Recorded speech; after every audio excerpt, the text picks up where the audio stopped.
충격 고백. 무능한 왕의 진심. 조선왕조실록에 겁쟁이 임금, 줏대 없는 군주로 기록된 한 임금이 있었습니다. 오랑캐가 국경을 위협할 때마다 그는 싸우지 않았습니다. 오히려 궁궐 창구를 열어 금은 보화를 바치고 비단과 곡식을 실어보내며 화친을 구걸했습니다.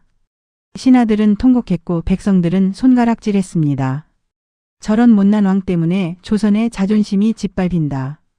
그렇게 그는 죽을 때까지 무능한 군주라는 오명을 쓴 채 눈을 감았습니다. 그러나 수백 년이 흐른 어느 날 낡은 궁궐의 천장보수공사 도중 발견된 한 권의 비밀 일기장. 그 안에 적힌 피로 얼룩진 글씨들은 우리가 알던 역사를 송두리째 뒤집어 놓았습니다. 그가 진정 두려워했던 것은 자신의 명예가 아니었습니다. 그가 지키려 했던 것은 단 한 명의 백성이라도 더 살리는 일이었습니다. 지금부터 사초에 적히지 못한 한 임금의 진짜 본심을 함께 들어보시겠습니다. 굴욕에 화친 백성들의 손가락질. 조선 중기 어느 늦가을의 일이었습니다. 북방 변경에서 또다시 다급한 파발이 도착했습니다. 여진 부족의 한 갈래가 두만강을 넘어 함경도 일대를 노략질하고 있다는 소식이었습니다. 도성 안 백성들은 술렁였고 사대부들은 분개하여 상소를 올렸습니다. 전하, 이번에야말로 군사를 일으켜 저 오랑캐들의 버릇을 단단히 고쳐놓아야 합니다. 북방의 사기를 다잡지 않으면 저들이 도성까지 넘볼 것이옵니다. 단호히 토벌하소서. 편전 안에는 핏대를 세운 신하들의 외침이 가득했습니다. 그러나 용상에 앉은 임금은 한참을 침묵했습니다. 그의 얼굴에는 깊은 그늘이 드리워 있었고 두 손은 무릎 위에서 가늘게 떨리고 있었습니다. 마침내 그가 입을 열었습니다. 화친을 맺으라. 호조와 내수 사이 곳간을 열어 저들이 원하는 것을 모두 보내주어라. 비단 1만 필, 은자 10만 양, 그리고 곡식 5만 석을 마련하라. 순간 편전 안의 공기가 얼어붙었습니다. 영의정이 자리에서 벌떡 일어났습니다. 전하, 그것이 무슨 말씀이시옵니까? 1만 필의 비단이라니요. 그것은 한 해 동안 백성들이 바친 곡물의 절반에 해당합니다. 어찌 그것을 오랑캐에게 갖다 바친단 말입니까? 병조 판서도 무릎을 꿇으며 절규했습니다. 전하, 신이 비록 늙었으나 아직 칼을 들 수 있사옵니다. 차라리 신을 보내 죽게 하시옵소서. 어찌 조선의 임금께서 오랑캐에게 머리를 숙이시려 하십니까? 임금은 눈을 감았습니다. 그의 입가가 가늘게 떨렸습니다. 그러나 다시 눈을 떴을 때 그의 목소리는 단호했습니다. 과인의 명을 거역하지 말라. 화친이다 즉시 시행하라. 신하들은 통곡했고 사관은 그 모든 광경을 붓으로 묵묵히 적어 내려갔습니다. 사초에는 짧고도 차가운 한 줄이 새겨졌습니다. 상께서 오랑캐의 협박에 굴하시어 막대한 재물을 보내 화친을 청하시다. 며칠 후 도성의 거리에는 흉흉한 소문이 돌기 시작했습니다. 운종가의 한 주막에서 갓을 쓴 선비 하나가 술잔을 내리치며 외쳤습니다. 이 나라가 이래서야 어디 나라라 할 수 있겠나. 임금이라는 자가 오랑캐 앞에서 벌벌 떨며 보화를 갖다 바친다니. 옆자리에 노인도 한숨을 쉬며 거들었습니다. 그러게 말일세. 우리 조선의 임금이 어찌 저리 겁이 많으신가. 선왕들께서 무덤에서 통곡하실 일이로세. 저작거리의 아이들조차 임금을 흉내내며 놀이를 했습니다. 한 아이가 두 손을 모아 절을 하는 신용을 하면 다른 아이가 비단 보따리를 건네는 흉내를 냈습니다. 여진 어른께 비단을 바치옵니다. 그러면 아이들은 깔깔거리며 웃었습니다.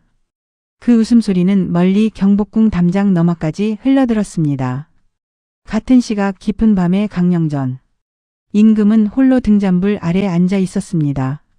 그의 손에는 작은 책 한 권이 들려 있었습니다. 누구에게도 보여준 적 없는 자신만의 비밀 일기장이었습니다. 그는 떨리는 손으로 붓을 들어 한 글자 한 글자 천천히 적어 내려갔습니다. 그 글씨는 마치 피로 쓴 듯 무겁고 아렸습니다. 이 사간의 붓, 그리고 아무도 모르는 밤. 이튿날 아침 춘추관의 사관 김상원은 어제 자신이 적은 사초를 다시 펼쳐들었습니다. 그는 26의 젊은 사관이었습니다. 강직하고 곱기로 소문난 그였지만 어제 일을 적으며 어쩐지 마음 한구석이 무거웠습니다. 이상한 일이로다. 분명 임금께서 화친을 명하신 것은 사실이건만 그 모습이 어쩐지 보통의 군주와는 달랐다. 그분의 떨리던 손, 그리고 마지막에 짓던 그 표정. 그것이 과연 단순히 두려움 때문이었을까? 김상헌은 붓을 내려놓고 잠시 생각에 잠겼습니다. 그러나 사관의 본분은 본대로 들은 대로 적는 것이었습니다. 그는 다시 붓을 들어 어제의 사초를 그대로 보존했습니다. 그날 저녁 김상헌은 야간 입직 당직이 잡혀 있었습니다. 강령전 근처를 순찰하던 그는 우연히 임금의 침전에 아직 등불이 켜져 있는 것을 보았습니다. 시각은 이미 삼경 한밤중이었습니다. 김상헌은 저도 모르게 발걸음을 멈췄습니다. 전하께서 어찌 이 시각까지 침소에 들지 못하시는가? 그는 조심스레 침전 가까이 다가갔습니다. 창호지 너머로 어른거리는 임금의 그림자가 보였습니다. 임금은 책상 앞에 홀로 앉아 무언가를 적고 계셨습니다. 그런데 그 모습이 매우 이상했습니다. 어깨가 들썩이고 있었습니다. 흐느끼고 계셨던 것입니다. 김상헌은 숨을 멈췄습니다. 한나라의 군주가, 그것도 어제 화친을 명하며 그토록 단호한 모습을 보이셨던 임금이 깊은 밤 홀로 흐느끼고 계시다니. 그는 차마 더 이상 그 자리에 머물 수 없었습니다. 조용히 발길을 돌려 자리를 떠났습니다. 그러나 그 광경은 김상헌의 머릿속에서 떠나지 않았습니다. 며칠 후 그는 강령전을 모시는 늙은 상선에게 조심스레 물었습니다. 상선 어른 한 가지 여쭙고자 합니다. 요즘 전하께서 침소에 잘 드시옵니까? 늙은 상선은 한참을 망설이다가 주위를 살피더니 낮은 목소리로 입을 열었습니다. 사관날이 이 늙은이가 전하를 모신 지 어언 30년이옵니다. 평생 이런 모습은 처음 보았습니다. 무슨 말씀이신지요? 전하께서는 화친 결정을 내리신 그날 밤부터 단 하루도 편히 주무시지를 못하옵니다. 어떤 날은 새벽까지 무언가를 적으시고 어떤 날은 백성의 안위를 묻는 보고서를 손에 든 채 그대로 잠드십니다. 그리고 상선의 눈가가 붉어졌습니다. 그리고 어제 새벽 제가 차를 올리려 잠시 들어갔을 때 전하께서 일기장을 품에 안으신 채 흐느끼고 계셨습니다. 무어라 중얼거리시는데 이 늙은이가 들은 말씀이 무엇이라 하시던가요? 백성들아 미안하다. 이 못난 임금을 욕해다오. 너희가 사람만 준다면 나는 만번이고 욕을 먹어도 좋다고 하셨습니다. 김상헌은 가슴이 먹먹해졌습니다. 그는 한참을 그 자리에 서 있었습니다. 그리고 천천히 춘추관으로 돌아왔습니다. 책상 앞에 앉아 어제의 사초를 다시 펼쳤습니다. 그러나 그는 차마 자신이 들은 그 말을 사초에 적을 수 없었습니다. 사관은 들은 것을 적되 함부로 추측해서는 안 되는 법이었습니다. 그것이 사초의 엄정함이었습니다. 전하의 진심이 무엇이든 그것은 전하만의 것이다. 내가 함부로 헤아릴 일이 아니다. 김상헌은 그저 묵묵히 조정에서 일어난 일들만을 사초에 적어 내려갔습니다. 임금의 눈물도 침전의 흐느낌도 늙은 상선의 증언도 그 어떤 것도 정사에는 남지 못했습니다. 그것들은 그저 한 사관의 마음속 깊이 가라앉아 함께 무덤으로 갈 비밀이 되었습니다. 그러나 강령전의 비밀 일기장은 매일 밤 한자 한자 더 두꺼워지고 있었습니다. 이어지는 굴욕 그러나 풍년이 들었다. 해가 바뀌었습니다. 그러나 임금의 굴욕은 끝나지 않았습니다. 봄에는 북방 여진이 또 한 번 협박을 해왔고 여름에는 남쪽 왜구가 해안을 약탈했으며 가을에는 다시 여진의 다른 부족이 변경을 두드렸습니다. 그때마다 임금은 같은 결정을 내렸습니다. 화친. 그리고 또 화친. 궁궐의 창고는 점점 비어갔고 임금의 사제인 내탕금까지도 오랑캐에게 흘러갔습니다. 신하들은 처음에는 통곡했지만 이제는 체념에 가까운 한숨만을 내쉬었습니다. 영의정이 마지막 상소를 올린 날도 그러했습니다. 전하, 이대로 가다가는 종묘사직이 흔들리옵니다. 한 번이라도, 단 한 번만이라도 군사를 일으키시옵소서. 그래야 신하들과 백성들이 전하를 우러러볼 것이옵니다. 임금은 그 상소문을 읽고 한참을 침묵했습니다. 그리고 짧게 답했습니다. 과인은 우러러봄을 원치 않노라. 그저 백성이 살아있기를 원할 뿐이다. 영의정은 그 답을 듣고 무릎을 꿇은 채 한참을 일어나지 못했습니다. 그러나 그는 임금의 진위를 끝내 헤아리지 못했습니다. 그런데 신기한 일이 벌어지고 있었습니다. 임금의 굴욕적인 화친이 거듭될수록 조선의 백성들은 오히려 평화로워졌습니다. 북방의 농민들은 농사를 지을 수 있었고 남해의 어부들은 그물을 던질 수 있었습니다. 전쟁이 없으니 장정들은 끌려가지 않았고 마을은 텅 비지 않았습니다. 그해 가을 함경도의 한 마을에서 한 노파가 손주의 손을 잡고 들판을 거닐고 있었습니다. 황금빛 벼이삭이 눈부시게 흔들리고 있었습니다. 노파는 깊은 한숨을 쉬며 말했습니다. 얘야, 이 할미가 너만 할 적에는 말이다. 마을마다 청산과부가 줄을 섰단다. 사내들은 다 변경으로 끌려가서 돌아오지 못했지. 우리 마을에서만도 100명이 넘게 죽어나갔어. 손주가 고개를 갸웃거렸습니다. 할머니, 그런데 지금은 왜 그런 일이 없어요? 노파는 잠시 침묵하다가 멀리 한양 쪽을 바라보았습니다. 임금님 덕분이지. 비록 도성에서는 전하를 두고 겁쟁이라 욕한다지만 이 할미는 그렇게 생각하지 않는단다. 전하께서 우리 같은 백성들을 살리시려고 무언가를 견디고 계신 게 아닐까 싶구나. 손주는 어른들의 말이 어려워 알아듣지 못했습니다. 그저 황금빛 들판을 뛰어다니며 메뚜기를 잡았습니다. 그 평화로운 풍경 위로 가을 햇살이 따스하게 내리쬐고 있었습니다. 같은 시각 강령전의 임금. 그는 함경도 관찰사가 올린 풍년 보고서를 읽고 있었습니다. 올해 함경도의 수확이 10년 만에 최대이옵니다. 백성들이 모두 임금의 은덕을 모르고 그저 하늘에 감사한다고 하옵니다. 임금은 그 글을 읽으며 조용히 웃었습니다.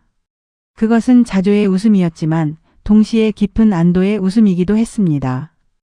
그는 천천히 비밀 일기장을 펼쳤습니다. 그리고 새 페이지에 한자 한자 적어 내려갔습니다. 백성들이 나를 알지 못해도 좋다. 하늘에 감사한다 하니 그것이 가장 좋은 일이다. 임금이라는 자가 굳이 백성에게 자신의 공을 알려야 한단 말인가. 그저 그들이 살아있다는 것, 들판에서 웃고 있다는 것, 그것이면 족하다. 그러나 임금의 건강은 점점 나빠지고 있었습니다. 매일 밤 잠을 이루지 못한 탓이었습니다. 신하들 앞에서는 단호한 척 결정을 내렸지만 침전으로 돌아오면 그는 한 사람의 인간이었습니다. 사대부들의 비난, 백성들의 손가락질, 후세의 조롱. 그 모든 것을 혼자 짊어진 한 인간. 어이가 진맥을 하고 한숨을 쉬었습니다. 전하, 이대로는 옥체가 위태로우십니다. 마음의 짐을 좀 내려놓으셔야 하옵니다. 임금은 희미하게 웃었습니다. 내가 짐을 내려놓으면 누가 그것을 지겠는가. 어이, 그대도 알지 않는가. 임금이라는 자리는 짐을 지기 위해 있는 것이라네. 그날 밤 임금은 다시 일기장을 펼쳤습니다. 등잔불 아래 그의 손이 떨리고 있었습니다. 그는 마지막 페이지를 향해 천천히 다가가고 있었습니다. 자신에게 남은 시간이 그리 많지 않다는 것을 그는 누구보다 잘 알고 있었습니다. 임금의 마지막 그리고 사라진 일기장. 그의 겨울이 깊어갈 무렵 임금은 마침내 자리에 눕고 말았습니다. 어이들이 동원되었지만 병화는 점점 깊어졌습니다. 신하들은 침전 밖에 모여 발만 동동 굴렀습니다. 백성들에게는 임금의 환호가 알려지지 않았습니다. 임금이 그렇게 명했기 때문입니다. 백성들의 마음을 어지럽히지 말라. 그들은 그저 평화롭게 농사짓고 자식을 키우면 된다. 과인의 일은 알릴 필요가 없느니라. 임종이 가까워진 어느 새벽 임금은 늙은 상선을 가까이 불렀습니다. 상선은 무릎을 꿇고 임금의 손을 잡았습니다. 그 손은 이미 차갑게 식어가고 있었습니다. 전하, 신이 이 자리에 있사옵니다. 임금은 힘없는 눈을 떴습니다. 그러나 그 눈빛에는 마지막 한 가닥의 또렷함이 살아 있었습니다. 상선 부탁이 있다. 무엇이든 분부하시옵소서. 전하. 내 침상 아래 작은 함이 있다. 그 안에 한 권의 책이 있을 것이다. 그것을 아무도 모르는 곳에 숨겨다오. 상선의 눈에서 눈물이 흘렀습니다.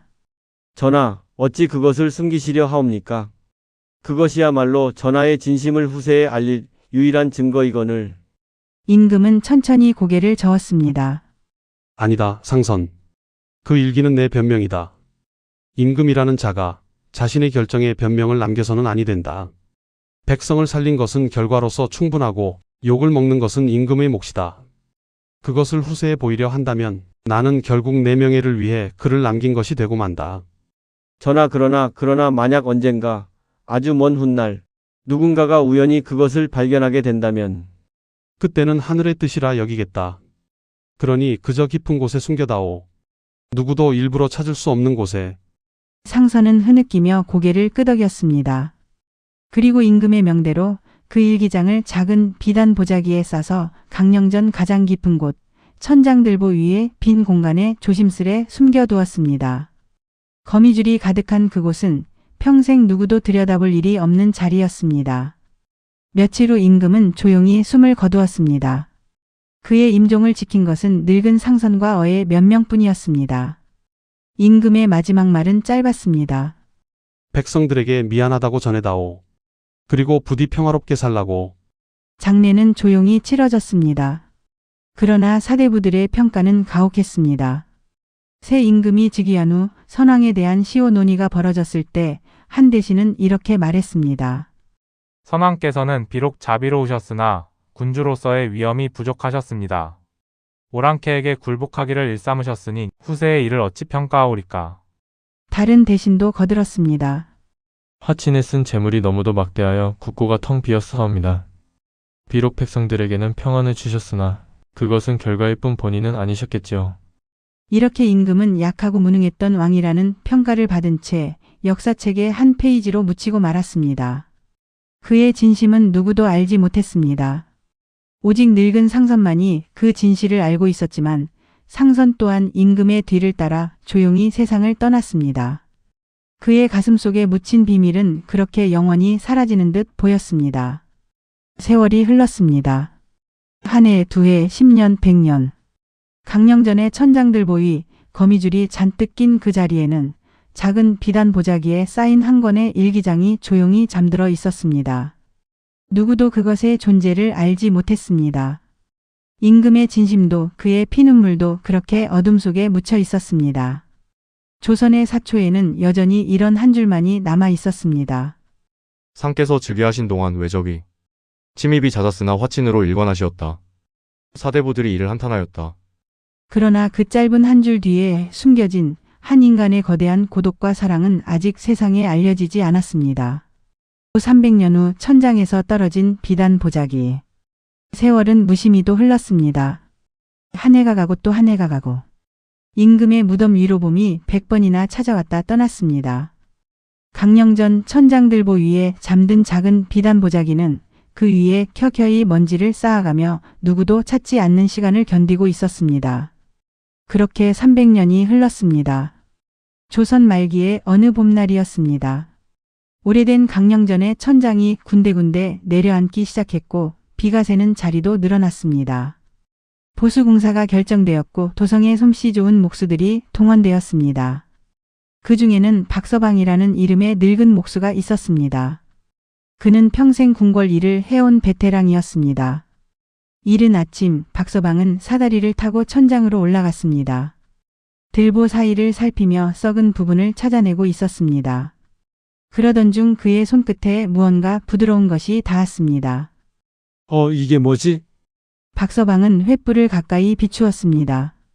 거미줄이 잔뜩 낀 들보 한 구석에 빛바랜 비단 보자기 하나가 놓여 있었습니다. 누가 보아도 매우 오래된 것이었습니다. 비단의 색은 거의 회색에 가까웠고 매듭은 단단히 묶여 있었습니다. 이거 보통 물건이 아닌 듯한데?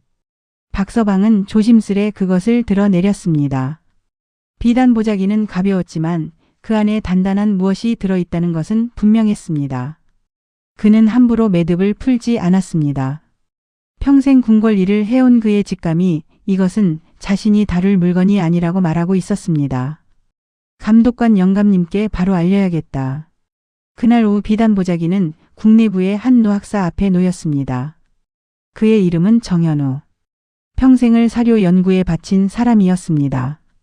그는 떨리는 손으로 보자기의 매듭을 천천히 풀었습니다.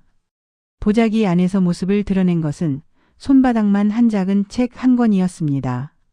표지에는 아무 글씨도 없었지만 어찌나 오래된 것인지 종이가 누렇게 변하고 모서리가 달아 있었습니다. 정 학사는 숨을 죽이며 첫 장을 펼쳤습니다. 그리고 그 첫 줄을 읽는 순간 그의 두 눈이 크게 떠졌습니다. 익숙한 필체였습니다. 평생 사료를 연구하며 수없이 보아온 그 필체. 다름 아닌 300년 전 그 임금의 친필이었습니다. 이것은 정 학사는 자리에서 벌떡 일어났습니다. 그러나 다리가 떨려 다시 주저앉았습니다. 그는 천천히 한자 한자 그 일기장을 읽어 내려가기 시작했습니다. 첫 장에는 이렇게 적혀 있었습니다. 을묘년 10월 보름. 오늘 또 화친을 명했다. 신하들이 통곡했고 영의정은 거의 혼절할 지경이었다. 그러나 어쩔 수 없었다. 어제 비변사에서 올린 보고서를 보았다. 우리 조선의 정예 군사는 도합 4만 명. 그러나 여진의 김하병은 그 2배가 넘는다. 만약 전쟁이 벌어진다면 첫 한 달 안에 함경도와 평안도의 백성 수십만이 도륙당할 것이다. 한 해가 지나면 100만이 죽을 것이다. 100만이라는 숫자가 무엇인가? 한양 도성 인구의 5배다. 정 학사의 손이 떨리기 시작했습니다.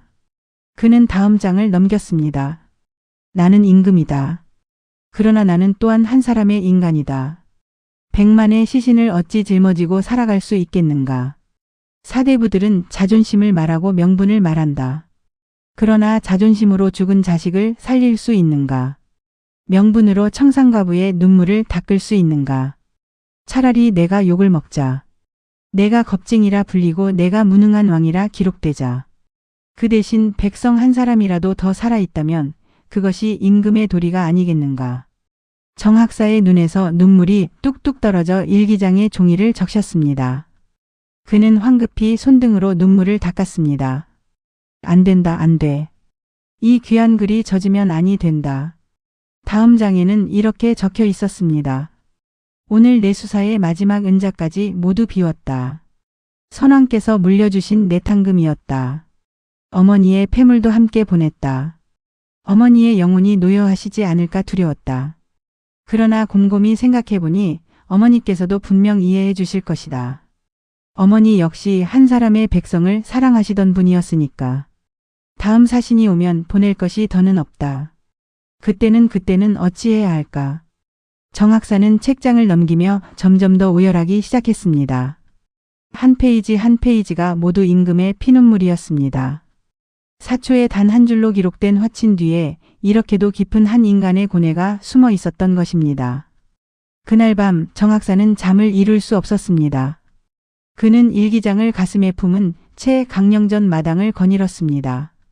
300년 전 한 임금이 매일 밤 흐느끼며 붓을 들었을 그 자리.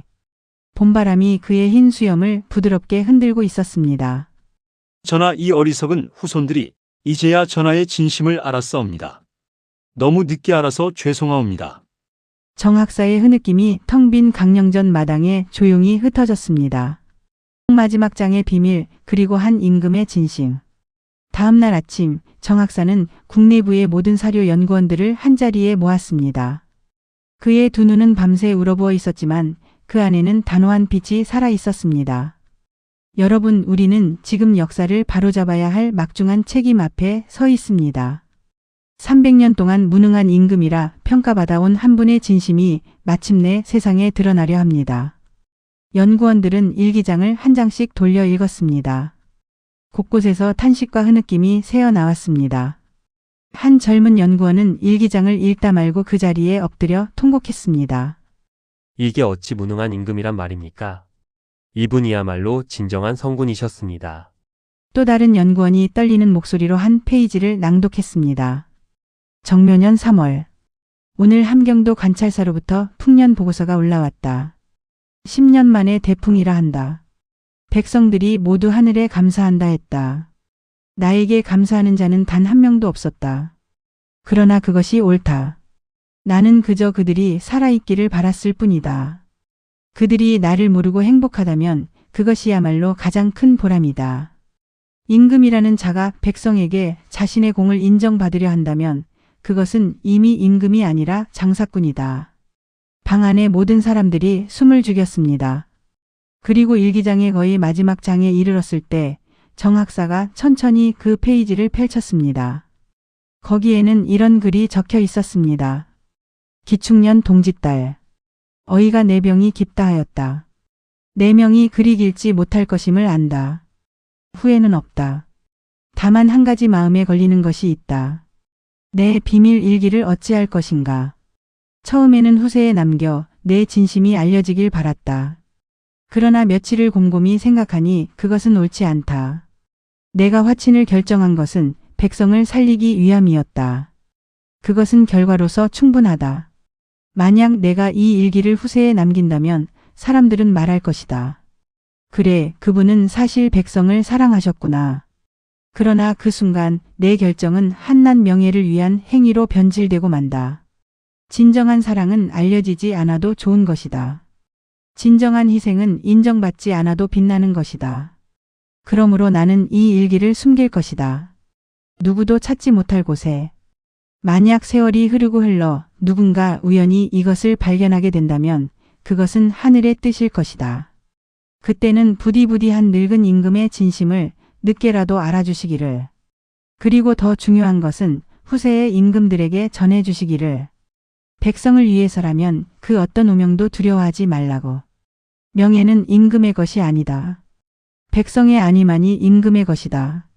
방 안에는 무거운 침묵이 흘렀습니다. 한 노학자가 흐느끼며 무릎을 꿇었습니다. 다른 이들도 하나둘씩 따라 무릎을 꿇었습니다. 그들은 300년 전 한 임금의 영혼 앞에 늦은 사죄와 함께 깊은 절을 올렸습니다. 정 학사는 마지막 페이지를 펼쳤습니다. 그곳에는 단 2줄이 적혀 있었습니다. 임금이 임종 직전 마지막 힘을 다해 적은 것으로 보였습니다. 글씨는 흔들리고 비뚤어져 있었지만 그 뜻만은 또렷했습니다. 백성들아, 부디 평화롭게 살아다오. 그것이 이 못난 임금의 마지막 소원이다. 정학사는 일기장을 가슴에 품고 한참을 흐느꼈습니다. 그날 오후 그는 이 일기장의 발견을 정식으로 조정에 보고했습니다. 새로 즉위한 어린 임금은 보고서를 받고 한참을 침묵했습니다. 그리고 명을 내렸습니다. 선왕의 일기를 정중히 모셔 모든 신하들이 함께 읽도록 하라. 그리고 사관에게 명하노니 선왕의 진심을 사초의 별책으로 추가하여 후세에 전하라. 또한 도성의 모든 백성들에게 이 사실을 알려 잘못된 평가를 바로잡으라. 며칠 후 도성에는 임금의 비밀 일기에 대한 이야기가 퍼지기 시작했습니다. 운종가의 주막에서, 저작거리에서, 양반집 사랑채에서 사람들은 300년 전 그 임금의 이야기를 다시 입에 올렸습니다. 세상에, 그분이 그토록 깊은 뜻을 가지고 계셨다니. 우리 조상들이 살아남은 것이 다 그분 덕분이었구나. 잘못된 손가락질을 한 우리 조상들의 죄까지 우리가 사죄해야 할 듯하네. 거리에는 어느덧 그 임금을 추모하는 작은 제단이 곳곳에 마련되었습니다. 사람들은 꽃과 술을 올리며 늦은 사죄를 드렸습니다. 봄바람이 부드럽게 그 꽃잎들을 흔들고 지나갔습니다. 사초에 없는 진심, 그러나 영원히 남은 사랑. 새 임금의 명에 따라 그 임금의 시호가 다시 논의되었습니다. 300년 전 약하고 무능했다는 평가를 받았던 그분에게 새로운 시호가 올려졌습니다. 그것은 인성대왕이었습니다. 어질인 성스러울 성. 백성을 향한 어진 마음이 성스러운 경지에 이르렀다는 뜻이었습니다. 시호 봉헌식이 열리던 날 정학사도 그 자리에 참석했습니다. 그는 임금의 일기장을 두 손에 받들고 종묘로 향하는 행렬을 따라 걸었습니다. 행렬이 종묘에 이르자 어린 임금이 직접 술잔을 올리며 선왕의 신이 앞에 절을 올렸습니다. 선왕이시여, 300년 만에 진심이 밝혀졌사옵니다. 후손들이 너무 늦게 알아 송구하옵니다. 부디 이 늦은 사죄를 받아 주시옵소서. 그 자리에 모인 모든 신하들과 백성들도 함께 무릎을 꿇었습니다. 종묘 위로 봄 햇살이 따스하게 내리쬐고 있었습니다. 어디선가 가벼운 바람이 불어와 모인 사람들의 옷자락을 부드럽게 스치고 지나갔습니다. 누군가는 그것을 임금의 영혼이 답하시는 것이라 말했습니다. 행사가 끝난 뒤 정학사는 홀로 강령전으로 돌아왔습니다. 그는 일기장이 발견된 그 자리 천장들보 아래 조용히 섰습니다. 그리고 두 손을 모은 채 마음속으로 임금에게 말을 건넸습니다. 전하, 마침내 모두가 알게 되었사옵니다. 전하의 진심이 어떠하셨는지를. 그러나 한 가지 송구한 것은 전하께서는 끝내 이것이 알려지길 원치 않으셨다는 점입니다. 알려지지 않아야 진심이라 하셨지요. 후손들이 전하의 뜻을 어겨 죄송하옵니다. 그러나 부디 헤아려 주시옵소서. 전하의 진심이 알려진 것은 단지 전하의 명예를 위함이 아닙니다. 후세 임금들과 백성들이 진정한 사랑이 무엇인지를 배우기 위함이옵니다. 자신의 명예를 버리고 백성을 살리는 것, 인정받지 못해도 묵묵히 책임을 지는 것, 그것이 진짜 지도자의 모습이라는 것을 전하께서 몸소 보여주셨기 때문이옵니다. 정학사는 한참을 그 자리에 서 있었습니다. 그리고 마침내 천천히 강령전을 빠져나왔습니다. 그의 손에는 더 이상 일기장이 없었습니다. 일기장은 이미 종묘에 봉헌되어 영원한 자리를 찾은 후였습니다. 후일담이 있습니다. 그 임금의 일기장이 발견된 이후 조선의 사초 편찬 방식에도 작은 변화가 생겼다고 합니다. 사관들은 이제 단순히 사건을 기록하는 데 그치지 않고 가능한 한 그 사건의 배경과 군주의 뜻까지 함께 기록하려 노력했습니다. 한 사관은 이렇게 말했다고 합니다. 우리가 적는 한 줄이 한 인간의 모든 진심을 가릴 수도 있다. 그러므로 사관은 더욱 깊이 보고 더욱 멀리 들어야 한다. 사초에 적힌 것이 전부가 아닐 수 있음을 우리는 영원히 잊지 말아야 한다. 세월이 또다시 흘렀습니다. 100년이 가고 또 100년이 갔습니다. 그러나 한 임금의 이야기는 잊히지 않았습니다. 사람들은 어려운 결정을 내려야 할 때면 그 임금을 떠올렸습니다. 진정한 용기란 칼을 드는 것이 아니라 비난을 견디는 것임을, 진정한 권력이란 백성 위에 군림하는 것이 아니라 백성을 위해 자신을 버리는 것임을 그분의 일기장이 세상에 가르쳐 주었기 때문입니다. 오늘도 종묘 한켠에는 그 작은 일기장이 조용히 모셔져 있습니다. 그 위로 햇살이 내리쬐는 봄날이 되면 어디선가 부드러운 바람이 불어옵니다. 사람들은 그것을 한 임금의 따뜻한 미소라고 부릅니다. 자신의 명예를 모두 버리고 오직 백성의 평화만을 지킨 그 한 인간의 영혼이 남긴 마지막 인사라고 말입니다. 사초에 적히지 못한 한 줄의 진심이 300년의 시간을 건너 마침내 우리 모두의 가슴에 닿았습니다. 그리고 그것은 앞으로 또 1000년이 흐른다 해도 결코 잊히지 않을 것입니다. 기록은 차갑지만 사람의 마음은 따뜻합니다. 한 임금의 사초에 적힌 단 한 줄 뒤에 백성을 향한 거대한 사랑이 숨어 있었습니다. 오늘날 우리도 누군가를 너무 쉽게 평가하고 있는 건 아닐까요? 보이는 것이 전부가 아니라는 사실, 한 권의 낡은 일기장이 우리에게 가르쳐 줍니다. 오늘 이야기가 마음에 드셨다면 좋아요와 구독 부탁드립니다. 다음 조선 야사록에서 또 다른 숨겨진 진실로 찾아뵙겠습니다. 감사합니다.